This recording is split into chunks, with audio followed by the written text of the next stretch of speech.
नमस्कार दोस्तों, home science secondary में आपका स्वागत करती हूँ।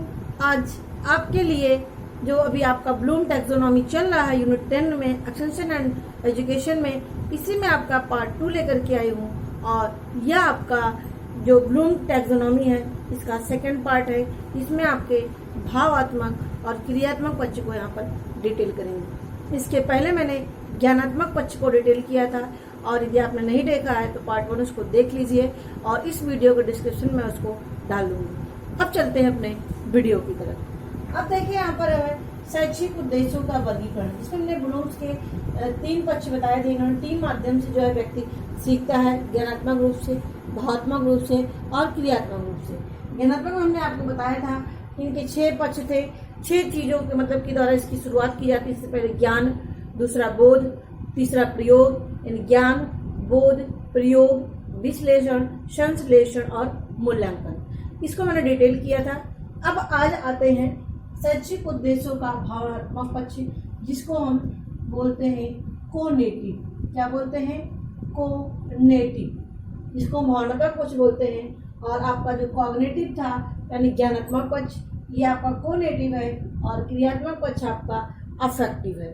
अब देखते हैं इसमें हमारा है कि यह उद्देश्य भावनाओं से संबंधित होता है, जिसमें रुचि, अरुचि, मूल और आवृत्ति से संबंधित है। देखिए, यह हमारी भावनाओं से संबंधित है। हम भावनाओं के द्वारा जो है कह सकते हैं निर्णय लेते हैं, और जो हमारे लिए सही होता है, उचित होता है, अपने वैल्यू को हम निर्माण करते हैं। कहने का मतलब जो आपका भावात्मक पक्ष होता है, ये आपके चरित्र से संबंधित, आपके नैतिक पक्ष से संबंधित, सामाजिक पक्ष से संबंधित महत्व रखता है आपका कोनेटिव। और उसी के अनुसार हम चीज़ों पर क्या करते हैं, स्टेप बाय स्टेप निर्णय लेते हैं, और स्टेप बाय स्टेप हम उसको सीखते हैं। तो इसी के स्टेप बाय स्टेप को इन्होंने बताया है 5 पक्ष के रूप में, यानी इसके 5 स्टेप में इन्होंने इस चीज़ को बताया है कैसे बच्चा यानी कैसे विद्यार्थी किसी चीज़ को ग्रहण करने की कोशिश करता है। ये हमारे व्यक्तित्व से संबंधित है, एक तरीके से कह सकते हैं। तो देखिए यहाँ पर है हमारा पहला है तो देखिए यहाँ पर हमारी रुचि, अरुचि, यानी हमारी इच्छा होगी उस चीज़ को तो हम ग्रहण करेंगे, हमारी अरुचि होगी उसको ग्रहण नहीं करेंगे। हमारे मूल इसमें आते हैं, और हमारे एटीट्यूड यानी हमारे सोचने विचारने का नजरिया, ये चीज़ों पर यहाँ पर हमारे कोनेटिव में महत्व दिया जाता है। और इसमें पहला हमारा है अग्रहण या ध्यान देना। क्या है? अग्रहण या ध्यान देना। इसमें क्या है कि चेतना, जानकारी प्राप्त करने की इच्छा। देखिए, ये 3 चीजें इसमें होती हैं।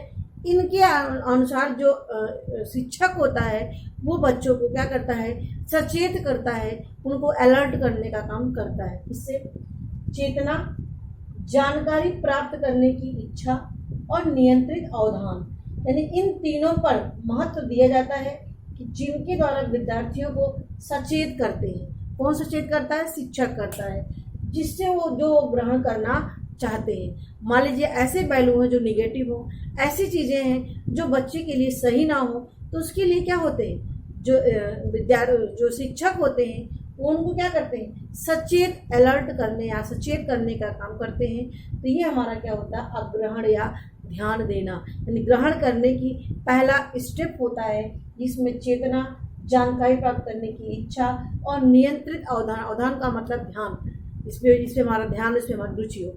इन तीनों चीज़ों को महत्व दिया जाता है, और इन्हीं के द्वारा जो विद्यार्थियों को शिक्षक के द्वारा सचेत करने का काम किया जाता है। अब आते हैं हमारा, यानी इसमें बच्चे क्या करता है, जानकारी को लेने की कोशिश करता है, ग्रहण करने की कोशिश करता है अग्रहण में। दूसरा हमारा आता है अनुक्रिया। अब इसमें क्या है, विद्यार्थियों के सीखने की रुचि को दर्शाता है। ये इससे संबंधित चीजें यहाँ पर बच्चों को बता दी जाती हैं, चित्र निर्माण संबंधी, सामाजिक मूल्य संबंधी, समाज के रीति रिवाज संबंधी, और हमारे व्यक्तित्व को निखारने वाली चीज़ों को बच्चों को बताया जाता है।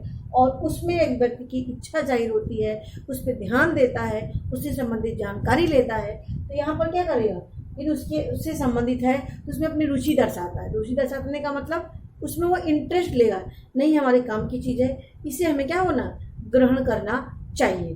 तो ये दूसरा स्टेप होता है अनुक्रिया। अनुक्रिया में क्या होता है कि बच्चा जो चीज़ सिखाया जा रहा है उसके संबंध में अपनी प्रतिक्रिया व्यक्त करता है, यानी उसको सीखने की इच्छा को जाहिर करता है। किस स्टेज में? दूसरे स्टेज में। तीसरा आपका आता है अनुमूल्यन। अब ये हमारा सामाजिक उत्पाद है। क्या हमारा सामाजिक उत्पाद। सामाजिक उत्पाद का मतलब ये हमारे समाज से संबंधित होता है और समाज से ये प्रेरित होता है। तो इसमें क्या है कि जो विद्यार्थियों द्वारा धीरे धीरे इसे अपनाए जाते हैं, इसके द्वारा विद्यार्थियों के द्वारा, यानी लंबी थोड़ी प्रोसेस होती है, इसको जैसे जैसे समाज में देखता जाता है बच्चा, उसी के अनुसार ये मूल्यों को ग्रहण करता जाता है, उसी के अनुसार अपने अंदर अच्छे विचार, अच्छे भावनाओं को जो है डेवलप करता है। तो इसके लिए क्या है, ये अनमूल्यन, इसको हम अंग्रेजी में वैल्यूइंग बोलते हैं, यानी इसको यदि महत्व देता है, यहाँ पर सीखने की रुचि जाहिर करता है, तो अपने समाज की अनुकूल चीज़ों को ग्रहण करने की कोशिश करता है, किसमें, अनमूल्यन में। अब चौथा हमारा आता है संयोजित। अब देखिए संयोजित में क्या है, इसमें निश्चित किए गए मूल्यों को व्यवस्थित रूप देना। अब यहाँ पर इसने जो मूल्य यहाँ पर ग्रहण करने संबंधी चीज़ों को देखा, यहाँ पर जाना समझा, अब वहाँ पर क्या हुआ, एक आकार देना कि हमें ईमानदारी से रहना है, हमें सामाजिक मूल्यों को ध्यान में रखना है, हमें अपने व्यक्तित्व को एक अच्छा व्यक्तित्व बना के चलना है। इन सब चीज़ों को क्या किया, यहाँ पर देखा कि हमारे समाज के अनुकूल है, हमारे चरित्र के लिए आवश्यक है, हमारे व्यक्तित्व को निखारने के लिए आवश्यक है। तो यहाँ पर उसको एक तरीके से रूप देने का काम करता है, यानी निश्चित किए गए मूल्यों को व्यवस्थित रूप देना, यानी जो हमारे मूल्य यहाँ पर बनाए गए उसको एक आकार देना कि हाँ मुझे इनको ही आगे लेकर के चलना है। तो देखिए यहाँ पर दो चीज़ें, यहाँ पर देखिए जीवन मूल्यों से संबंधित है।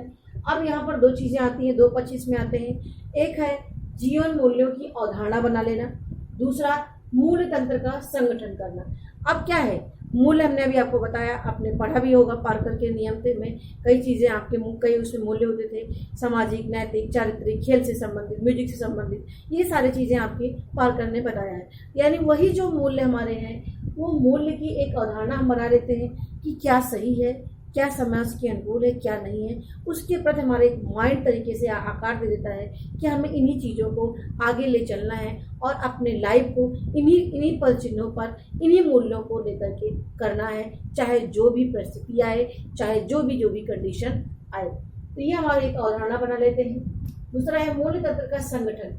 अब हमने जो मूल्य बनाया है उसका एक तरीके से संगठित करते हैं, यानी इसमें अपने जीवन दर्शन का निर्माण इसमें करता है, और ये मूल्य की अवधारणा बना करके एक रूप दे करके आकार देना, जिससे अपने जीवन दर्शन का निर्माण कर सके। ये यहाँ तक होता है। संयोजित का मतलब अपने मूल्यों को संगठित कर लेना, मिला लेना और उसी के अनुसार आगे चलना। अब यहाँ पर विशेषीकरण में क्या होता है, विशेषीकरण में क्या है, आवृत्ति निर्माण का सबसे उच्च स्तर है। देखिए यहाँ पर आवृत्ति यानी का निर्माण सबसे निम्न स्तर था, अग्रहण, और ये आपका विशेषीकरण सबसे उच्च स्तर है। उच्च स्तर में क्या है, इसमें अपने एटीट्यूड के अनुसार, अपने नेचर के अनुसार, अपने विचार के अनुसार हम उस चीज़ों पर एक विशेषता ला देते हैं, हमें ऐसे ही चलना है। जैसे महात्मा गांधी के थे, क्या थे, उनका एक विशेषीकरण था, सत्य, अहिंसा और प्रेम से आज़ादी दाना। सत्य, अहिंसा, प्रेम से किसी भी चीज़ को पाया जा सकता है। उनका क्या था, वहाँ पर एक विशेषीकरण था और उन्होंने उस चीज़ को आत्मसात कर लिया था और उसी को अपने जीवन का आधार बना लिया था और उसी के अनुसार वो आगे चले। तो विशेषीकरण का मतलब हम अपने अंदर उस गुणों को एकदम पैठ बना लेते हैं और उसी के अनुसार अपने जीवन को व्यतीत करते हैं। तो वो हमारा क्या होता है, स्पेशलाइजेशन, जिसको हम विशेषीकरण कहते हैं। जैसे आपका MA MSc होता है, आपका एक पर्टिकुलर सब्जेक्ट होता है, उसी के अनुसार आप आगे चलते हो। तो वही कहने का मतलब यहाँ पर हमारे जो मूल्य होते हैं, इन मूल्यों का एक आधार बन जाता है और उसी के अनुसार हम जीवन को व्यतीत करते हैं। तो कहने का मतलब हमारा जो भावनात्मक पक्ष होता है वो हमारी भावनाओं से, हमारे एटीट्यूड से, हमारे इंटरेस्ट से, हमारे डिसलाइक से ये अटैच होते हैं, उनसे जुड़े होते हैं और उन्हीं के अनुसार हम चीज़ों को ग्रहण करते हैं। और ग्रहण करने की 5 प्रक्रिया है, क्या क्या है, अग्रहण, दूसरा हमारा अनुक्रिया, तीसरा अवमूल्यन, चौथा संयोजित करना और 5वां विशेषीकरण करना। ये 5 तत्व के अनुसार हम किसी भी चीज़, भावनात्मक पक्ष को ग्रहण करते हैं। अब हमारा आता है शैक्षिक उद्देश्यों का क्रियात्मक पक्ष। क्या हमारा शैक्षिक उद्देश्यों का क्रियात्मक पक्ष, ये हमारा संवेदी, यानी कह सकते हैं हमारे ये मोटर डेवलपमेंट से रिलेटेड होता है। ये हमारे क्रियात्मक पक्ष पर बल देता है, हमारी कार्य करने, यानी कह सकते हैं हमारे कौशल को बल देने का काम करता है। और इस पे भी एक पक्ष होता है, जैसे मैंने सारे पक्ष मैंने बताया, ज्ञानात्मक का, भावात्मक का, और उसी के अनुसार आपका ये क्रियात्मक, यानी हम किसी चीज़ को कैसे करते हैं, उसको सीखने की कैसे कोशिश करते हैं और उसको हम अपनाते कैसे हैं। उन्होंने इस स्टेप में इसको बताया था। पहला क्या है इसमें, अनुकरण। यानी सबसे पहले हम क्या करते हैं, जैसे सिलाई से आप एग्जांपल ले लीजिए, क्योंकि आप सिलाई से रिलेटेड हमारा होम साइंस है, तो सिलाई में क्या सबसे पहले हम क्या करते हैं, कोई सीखते देखते पहले हैं वो व्यक्ति कैसा कर रहा है, कैसे कोई चीज़ को बना रहा है, उसको हम क्या करते हैं, अनुकरण करते हैं, यानी पुनरावृत्ति करते हैं। यानी कहने का मतलब है इसमें हम आवेशों से शुरुआत करते हैं, यानी हमारी सीखने की बहुत प्रबल इच्छा होती है, कैसे वो कर रहा है उसको नकल बार बार करते हैं। तो बच्चा क्या होता है इस स्टेज में, उसमें नकल करने की प्रवृत्ति होती है और उस आवेश में यानी जोश में उस चीज़ को सीखने की कोशिश करता है, नकल करने की कोशिश करता है। तो पहला स्टेप होता है किसी चीज़ को करने के लिए। दूसरा स्टेप है कार्य साधन या हस्त कौशल, यानी यहाँ पर हमने देख देख के नकल किया। अब यहाँ पर क्या है, उस जो देखे हुए नकल में से किसी एक को सेलेक्ट करते हैं। क्या होता है इसमें, किसी एक को, यानी इसमें से मुझे केवल एक चीज़ को सीखना है और उसके लिए प्रयोग करते हैं। अब उसमें क्या है, जैसे आपने वहाँ पर तुरपन भी सीख लिए, कढ़ाई भी करना सीख लिया और सिलाई भी करना सीख लिया। अब उसमें से कौन सा बहुत अच्छा आपको आता है, उसके लिए क्या करेंगे, किसी एक क्रिया का हम चयन करेंगे और उस पर हम क्या करेंगे, बार बार प्रैक्टिस करेंगे। तो पहला क्या है, अनुकरण करते हैं। दूसरा किसी एक क्रिया का चयन कर लेते हैं और तीसरा उसी को परिशुद्धता लाने के लिए, यानी उस पर परफेक्शन लाने के लिए बार बार अभ्यास करते हैं। क्या करते हैं, परिशुद्धता में उस चीज़ में परफेक्शन लाने के लिए, हम कह सकते हैं हैबिचुअल होने के लिए, उसको प्रैक्टिस में लाने के लिए, हम उस काम को तुरंत कर सके, इसके लिए हम बार बार उस चीज़ का अभ्यास करते हैं। तो ये हमारा तीसरा होता है परिशुद्धता। पहला क्या है, अनुकरण। दूसरा कार्य साधन या हस्त कौशल। तीसरा परिशुद्धता। चौथा हमारा जोड़बंदी। अब जोड़बंदी क्या होता है, अब यहाँ तक तुमने परफेक्शन ला दिया अपने काम में, अब एक योग्यता प्राप्त होने पर अनेक क्रियाओं को एक साथ करना। अब जैसे आपने सिलाई को सीख लिया, उस दुपट्टे भी सीख लिया, बटन भी लगाना सीख लिया, काज भी करना सीख लिया अलग अलग करके, और उसके साथ साथ आप ब्लाउज भी सिलना सीख गए।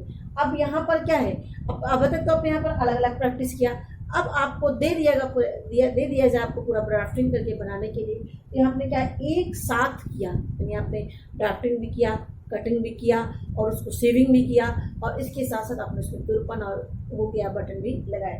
यानी कह सकते हैं कि योग्यता जब हमारी प्राप्त हो जाती है तो सारे क्रियाओं को एक साथ करना ही जोड़बंदी कहलाता है। अब हमारा पांचवा आता है स्वाभाविकरण। क्या था हमारा, स्वाभाविकरण, यानी किसी कार्य में पूर्णता प्राप्त करना।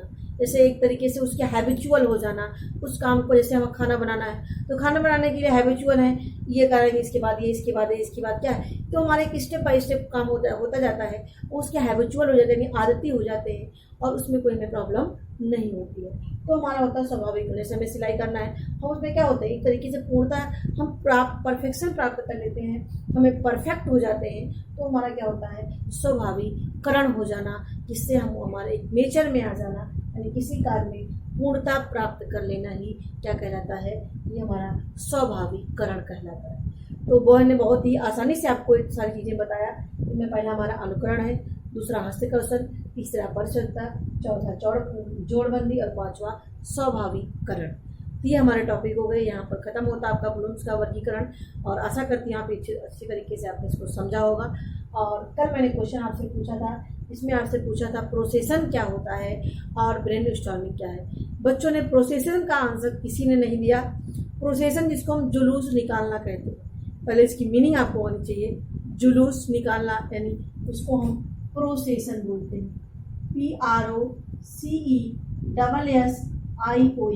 ये हमारा प्रोसेसन होता है। यानी हम किसी समस्या के प्रति एक साथ लोग मिल करके उसको लोगों को जागरूक करना, लोगों को सामने लाना के लिए हम जुलूस निकालते हैं, उसी को ही हम प्रोसेसन कहते हैं। या कभी झांकी निकालते हैं, वो हमारा क्या होता है, प्रोसेसन होता है। और ब्रेनस्टॉर्मिंग, कुछ बच्चों ने इसका आंसर दिया है। ब्रेनस्टॉर्मिंग क्या होता है कि ब्रेनस्टॉर्मिंग जिसमें हमारे माइंड को डेवलप करने के लिए, हमारे माइंड को एक तरीके से हर तरीके से सोचने के लिए ब्रेनस्टॉर्मिंग की जाती है। इसमें एक टाइम बाउंड होता है, उस टाइम के अंदर आपको उसका आंसर देना होता है, वो हमारा ब्रेनस्टॉर्मिंग होता है। और ये हुआ आपका आंसर। अब आते हैं क्वेश्चन की तरफ। आपको बताना है स्थानीय स्वशासन किसने लाया। हमारे इंडिया में स्थानीय स्वशासन की स्थापना किसने किया और आपके इनोवा का फुल फॉर्म क्या है जो आपके विषय से संबंधित है। इस दोनों का आंसर हमें आप कमेंट बॉक्स में लिख करके बताएंगे। स्थानीय स्वशासन क्या है और अनोवा का फुल फॉर्म क्या होता है। स्थानीय स्वशासन किसने लाया भारत में और न्यू कब पड़ी, और दूसरा हमारा है इनोवा का फुल फॉर्म आपको बताना है। तो आशा करती है टॉपिक समझ में आया होगा और हमें यदि आपको अच्छा लगा होगा लाइक और शेयर करना ना भूलें और कमेंट में इसका आंसर अवश्य दीजिए। और यदि अच्छी लगी होगी तो हमें कमेंट में बताइएगा, समझ में भी आया होगा तो ज़रूर हमें इसका आंसर दीजिएगा। इससे हमें और भी मोटिवेशन मिले। और मेरी वीडियो देखने के लिए आपको धन्यवाद।